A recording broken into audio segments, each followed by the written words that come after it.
సామెతలు 15వ అధ్యాయము. మృదువైన మాట క్రోధమును చల్లార్చును, నొప్పించు మాట కోపమును రేపును. జ్ఞానుల నాలుక మనోహరమైన జ్ఞానాంశములు పలుకును, బుద్ధిహీనుల నోరు మూఢవాక్యములు కుమ్మరించును. యెహోవా కన్నులు ప్రతి స్థలము మీద నుండును, చెడ్డవారిని మంచివారిని అవి చూచుచుండును. సాత్వికమైన నాలుక జీవవృక్షము, దానిలో కుటిలత ఉండిన ఎడల ఆత్మకు భంగము కలుగును. మూఢుడు తన తండ్రి చేయు శిక్షను తిరస్కరించును, గద్దింపునకు లోబడువాడు బుద్ధిమంతుడగును. నీతిమంతుని ఇల్లు గొప్ప ధననిధి, భక్తిహీనునికి కలుగు వచ్చుబడి శ్రమకు కారణము. జ్ఞానుల పెదవులు తెలివిని వెదజల్లును, భక్తిహీనుల మనస్సు స్థిరమైనది కాదు. భక్తిహీనులు అర్పించు బలులు యెహోవాకు హేయములు, యథార్థవంతుల ప్రార్థన ఆయనకు ఆనందకరము. భక్తిహీనుల మార్గము యెహోవాకు హేయము, నీతిననుసరించు వానిని ఆయన ప్రేమించును. మార్గము విడిచిన వానికి కఠిన శిక్ష కలుగును. గద్దింపును ద్వేషించువారు మరణమునొందుదురు. పాతాళమును అగాధ కూపమును యెహోవాకు కనబడుచున్నవి. నరుల హృదయములు మరితేటగా ఆయనకు కనబడును గదా. అపహాసకుడు తన్ను గద్దించు వారిని ప్రేమించడు, వాడు జ్ఞానుల యొద్దకు వెళ్ళడు. సంతోష హృదయము ముఖమునకు తేటనిచ్చును, మనోదుఃఖము వలన ఆత్మ నలిగిపోవును.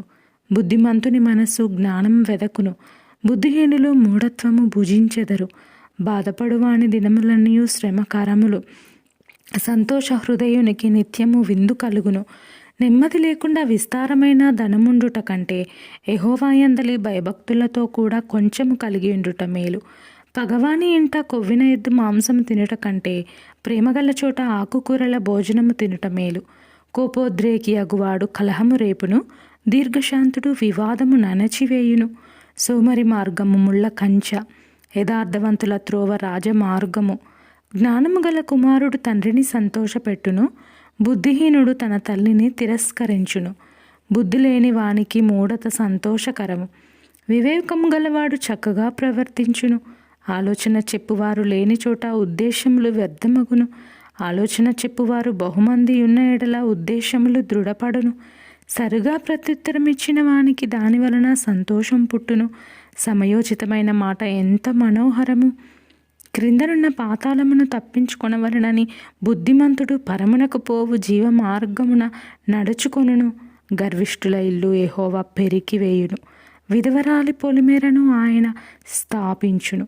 దురాలోచనలు యెహోవాకు హేయములు, దయగల మాటలు ఆయన దృష్టికి పవిత్రములు. లోబి తన ఇంటి వారిని బాధపెట్టును, లంచమున సహించుకొనువాడు బ్రతుకును.